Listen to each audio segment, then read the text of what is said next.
চায়ের মজা তো নিলাম, চলো এবার কাজে লেগে পড়ি।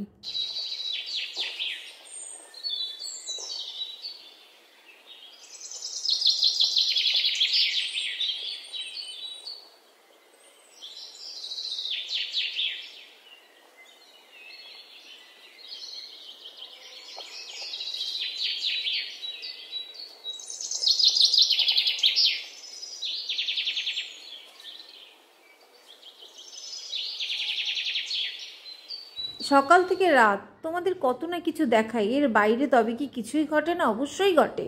তবে কিছু ঘটনা দেখিয়ে তোমাদের একটা আইডিয়া তো দিতে পারছি। যাই হোক, চলো চলে এলাম বিকেলে। এঁচোড়টা পুরো একটা গোটা এঁচোড় কেটে এটা স্টোর করব সারা বছরের জন্য, ফ্রিজে রেখে দেবো। আর চলো একটু খেয়ে নিই ইডলি। ইডলিটা সত্যি আমি বিশেষ করে আমি ভীষণ পছন্দ করি। চলো তবে ইডলি খাই।